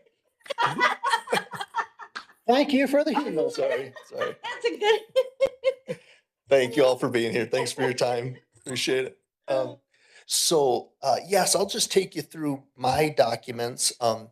The expense document, I'll go last. There's a couple discrepancy with Andy Myers just because I didn't have all the data when he and I talked it through. For example, it was halfway through the winter, so I think at that point we had like $600 of snow removal, but it ended up being more than that. So if you look at just the Excel document, I'll just kind of talk you through that. And I compared it with the 2 offices immediately to my west and the 2 offices immediately to my east. So I'm the top. I'm Edward Jones at 1820 West Lincoln.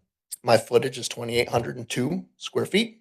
And at the time, my assessed value was 619,000, and Ty has said, he's said 415.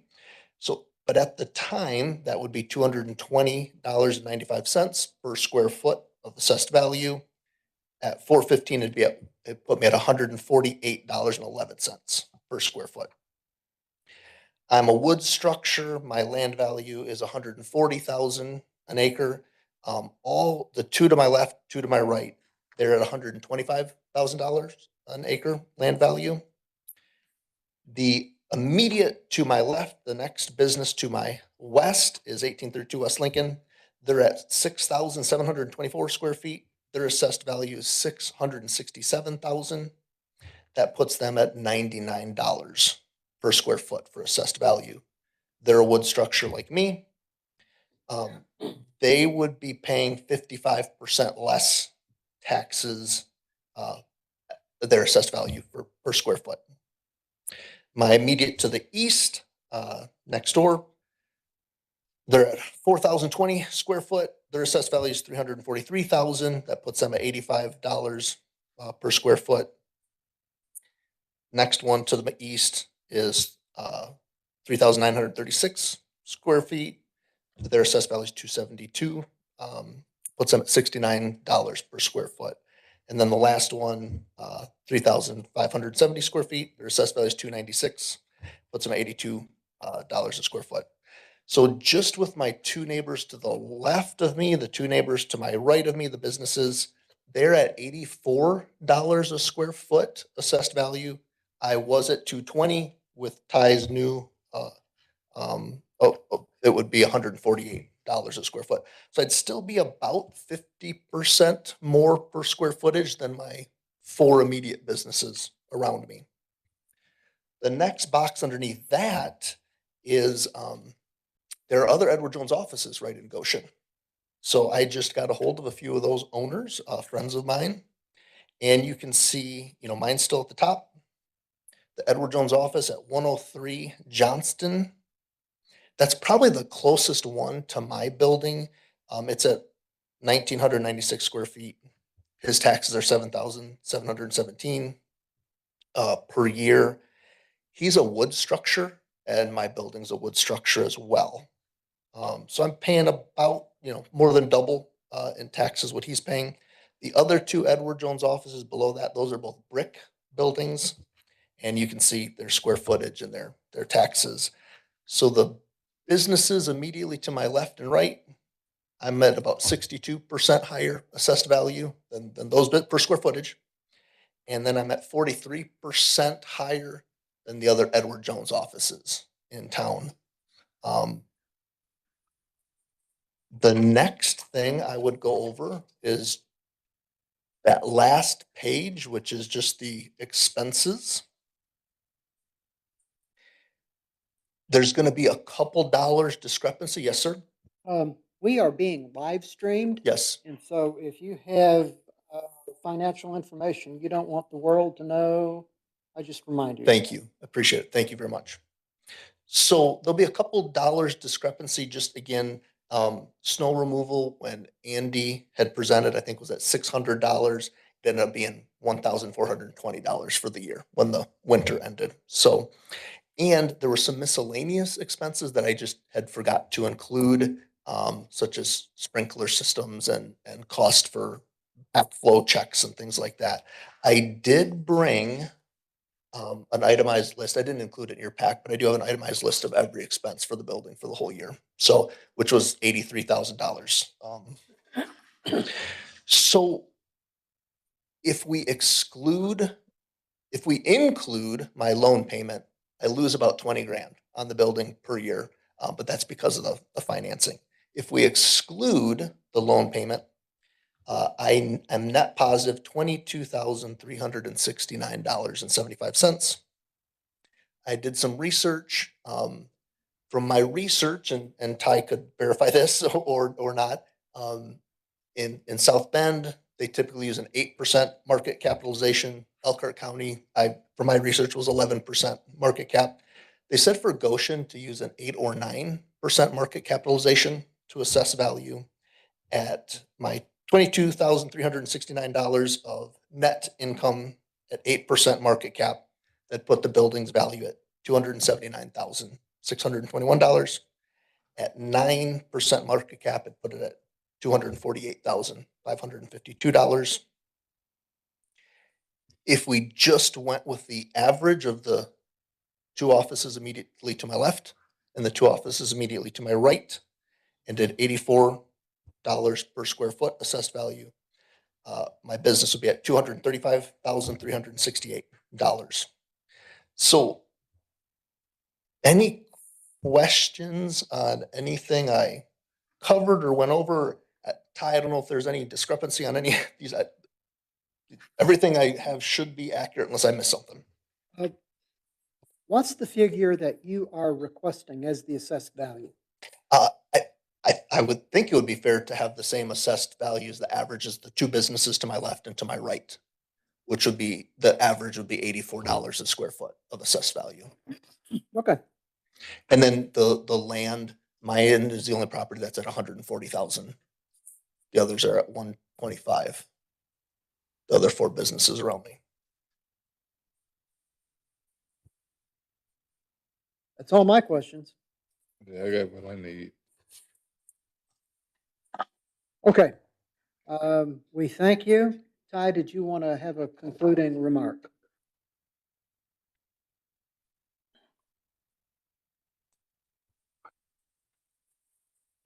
Okay, I'm going to attempt to explain this verbally. If it gets confusing, I can give both the board and the petitioner the numbers I'm going to say. I am on the petitioner's exhibit that has the breakdown of some other properties around and then down below. So that's the page I'm going to be on. The only issue is some of these buildings are listed excluding their square footage of the basement, some are including. And for a few of them, it becomes a big deal. So the 2802 for the subject, that's above grade. That's excluding the basement square footage. That's fine.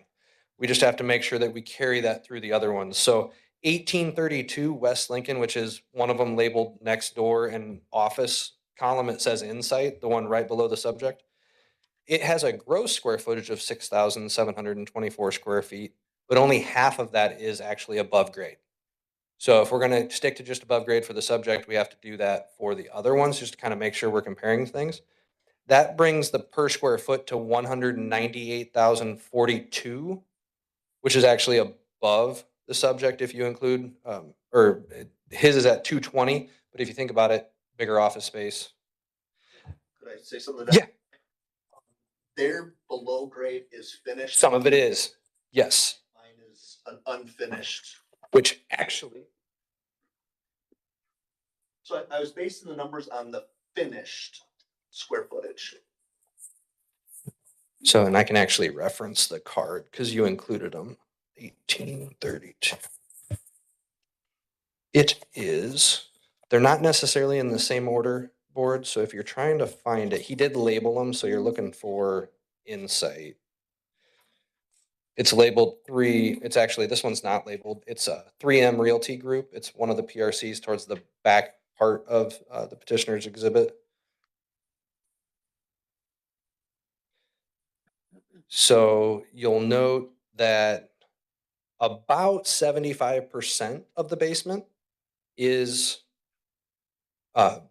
being used to some degree office space and is finished out. And the utility storage column, there's 3 pricing ladders on that property record card up in the right-hand corner. Those each indicate square footages of use. And the B, so the first 2 lines are the basement lines. And then the final one is the above grade. Obviously, even the basement finish, we are not treating to the same degree as the above. You can note by the pricing ladder, it's priced out less. All of that is merely to say, and then if you go to HN, which would be the next one in his grid, 1738 West Lincoln, the other side, that one is only 2,581 square feet above grade, and I can get you the use of note just for record's sake. This one, we have the entire basement, 1,439. being assessed as utility storage. Now, it could be that that's incorrect. If it is being used as office, obviously their assessment would go up because we would be treating it differently. But it is only being assessed as that. Because I noticed that the petitioner highlighted where it says size in the bottom, that's always gonna be gross square footage of everything priced out. It's a very common thing. If you don't read these for your life, it's like reading Greek, and if you don't know Greek, it's confusing. But when we do the correction, put the subject at 415,000, that comes to 148, 148 square foot for the above grade. The above grade for the others, the 1832 West Lincoln, the bigger one, the one that has more office space, more leasable space, including the basement, that's 198,000 or $198 a square foot, so greater than the subject. And then the other one next door, the 1738, is $132 a square foot, which would be below the subject. And if you compare those buildings, and I apologize, I just didn't have time, or I would have given you pictures. Most of these facilities are a little bit older than the subject, not all, but that one is a 2000 built. So there is some differences that would need to be reflective to some degree. But yeah, we stand behind the 415. I just wanted to make sure you were aware of the square footage thing. You can get all the proper numbers from the property record cards that Mr. Bonning provided. And Mike, you asked if I would respond to the income and expense. This sheet, for the most part, jives as Mr. Bonning testified to. I don't have any major qualms with it or anything, and I won't speak to exact figures since we're on record, but I don't have any issues. Thank you. Yeah. Any questions from board members? I think we have enough to go on. I thank you for your time, all parties, and I declare this hearing adjourned. Drive carefully wherever you go next. Thanks very much, everyone. Appreciate your time. Thanks, Doc. Later, a little bit.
I'm going to turn the microphones on.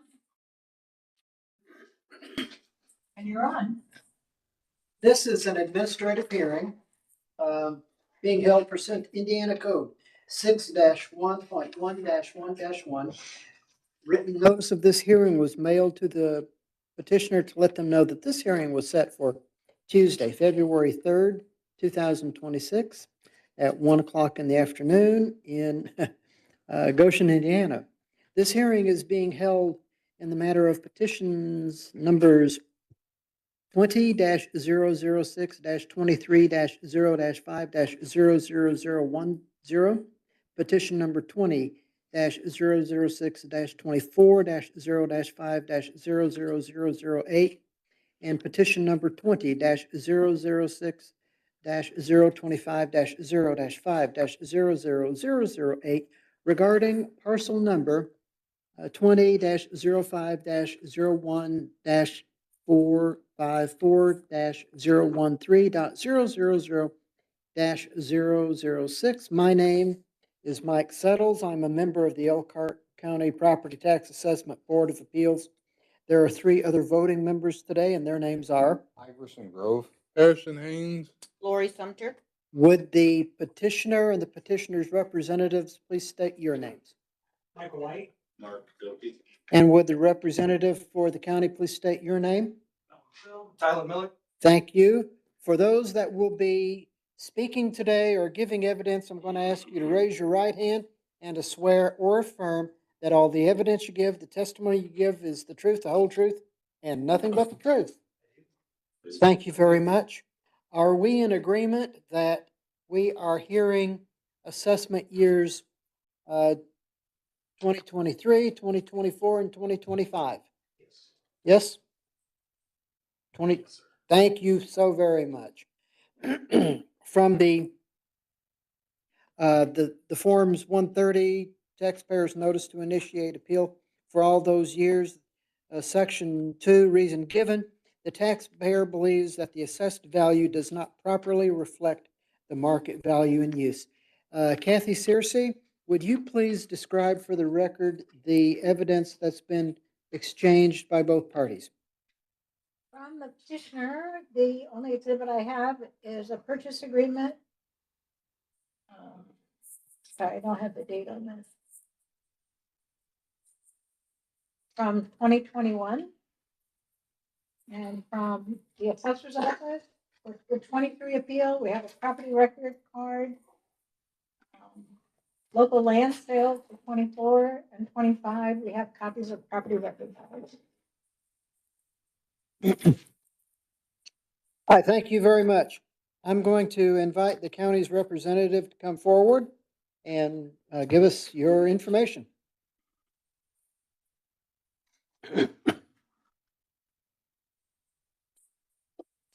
Good afternoon. Just looking at the exhibit list, exhibit 1 for 2023 is going to be the property record card. Standard fare, one thing I do want to point out is that there was a PWO determination in 2022 that set that land value from 144,200 to the 100,000 that it is currently being contested at. Exhibit number 2 is that photo that shows land sales directly nearby, just given the date and the value. And then exhibits number 3 and 4 respectively will be the 24 and 25 property record cards, which just have the same value as far as what's being contested here for these 23, 24, and 25 years.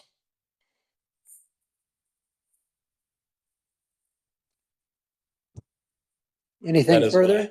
That is what I have as far as just the determination. I mean, just looking at these 1, 2, 3, 4 immediate sales, I have some other ones that are nearby. It seems, and based on the 2022 PWO determination, no land order changed since then. It seems that it is fine and being adequately assessed. Clarification. Yes, sir. We have a purchase agreement here from 2020. And that was $60,000. My question was, since that date, has there been land order changes that area? I would presume so. I don't know how to look those up if so. So Okay. I would have to either ask Ty or get with James on that. I need an answer. All right, thank you very much. Anything else that you'd like? Not at present, sir. In that case, because we'll come back to that later, Okay. I invite the petitioner's representative to come forward.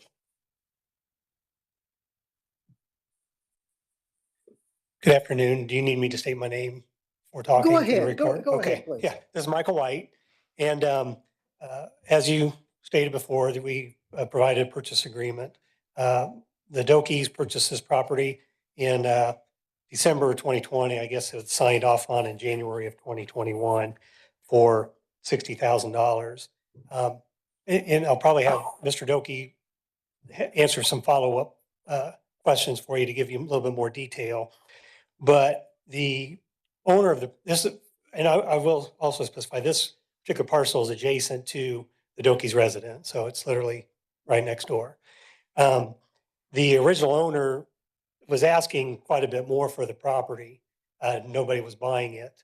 And Mr. Doki said that he went first, I think it was 115,000, and said, no, I'll only pay 60,000. And the gentleman that was selling it said, boom, let's do it. Let's get it sold. I think at the time there wasn't a whole lot of activity, and Mr. Doki can speak to this, but there's some issues with this particular lot. There's not a very good seawell here for this site. I don't know if the other properties that sold have a better seawell or not, but that's one issue. The ground itself may be somewhat unstable for putting some structures on it. So there's somewhat limited use he has for the property. And if Mr. Doki, I can invite you up to speak more to that if you have more to add. I know we kind of talked a little bit about this. So perhaps you can expand on that. I think Mr. Gibson paid either 110 or 115 for the property. And his intentions were to build a house there. They came out and did some soil borings and dug down into it. And I don't know if the board's aware that that whole area was backfilled with concrete and demolition debris, probably back in the 80s. But the ground is literally sinking. And when a person buys a lot for 110 and turns around and lets it go a year later for 60,000, there's probably a good reason. He did not disclose to me what he found when they went there. He just came to me and wanted to know if I'd purchase it because I had shown some interest in it in the past. So the HOA mandates that we have a seawall. The one that's there is going to be need to be replaced within the next year or two. I don't have an estimate in writing for that, but I would imagine it'd be somewhere in $30,000 to $40,000. But I think that's the biggest issue is there was a reason why he sold that for 60,000. My only interest in it was I didn't really want a neighbor. At 115, I would have had a neighbor. At 60, that's a little more in line. Any questions from board members? You purchased it in 21. But the tax appeal, am I reading it right? There was a tax appeal done in 22, Mm-hmm. and that value was determined to be 100,000 then? I think it was an agreement that we worked out with the county. Okay. And obviously, Mr. Doki isn't happy with the 100,000. He'd like it to be lower. Do you That's why live we're here. on one of the adjacent parcels? I do. It's to the west, I believe, right? Yes. Mm-hmm. So as I'm looking at the map, the right or the left of, Left. on the left, right when you come in. Mm-hmm. That's the first house.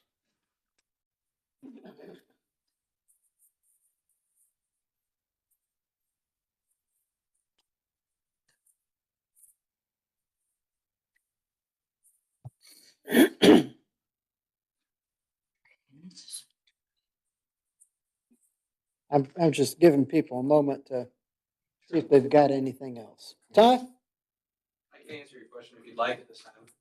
Yeah, that'd be great. Thank you. Need anything else from us at the moment? I don't think so. So there was a small land order change which would have impacted 2025 assessment. However, there's a note in our system, and I can provide that if the board or the petitioner would like. We adjusted the influence factor on this one, and the change was only to, we went from a standard lot sizing in the neighborhood from a 120 by 175 to 125 by 175. So just 5 square feet. It actually didn't even make a difference on a lot of the other lots. This one, however, we applied a higher influence factor, which if you look on the property record card, which was Exhibit 1, down under the land line, about 2/3 of the way through the pricing, you're gonna see an influence percentage. That's that -40% to keep it at that 100,000, which was the verdict of the board back in 2022. And if there's any buildability issues, we have not had anything provided to us. That would be something that could be considered. You know, I did reach out to planning and zoning, did not get a response back to ask if there's any notes in their system on buildability. If Mr. Doki were to pull a permit, would they be issues? So if I hear differently, I can also communicate that to the petitioners as well. This would be in the city of Elkhart, right? You'd have to go through them. Which, for the record, is probably why May Kratzer, the county planning and zoning, did not respond. She probably forwarded my email on to the Elkhart City. All right, thank you. Michael, you got any concluding remarks? No, I think we said everything. Are there any questions from board members? Well, then, I declare this hearing adjourned. I thank you for your time. Thank you for coming in. We don't make the decision right now. We work in a work session later. We look over our notes and you'll be notified in the mail. Thank you all very much. Well, Well, Hoosiers. Never had it. Oh, yeah. US champions. Yeah. Never would have thought that was possible, huh? No. I know back in the 60s when I went there, it wasn't possible. Well, I was there I was there late 80s, early 90s when I finished up. We actually had a pretty good team there, but that was the end of it. After I left, it went. It's all your fault. It's all my fault. Yeah, I should have stuck around. So, well, good seeing y'all again. Okay. Thank you. Thanks for having me. Nice to meet you too. One or two. See you, Ty. Is that one you need? See you, Kathy. Yeah, Gavin, is that one you're speaking to? Is that one you're gonna speak to?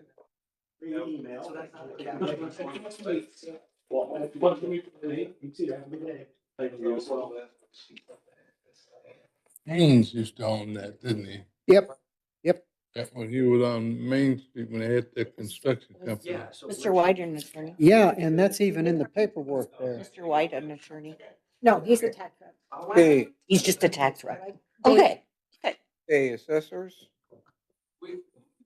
Are we on the record? Hang on. No, don't put it.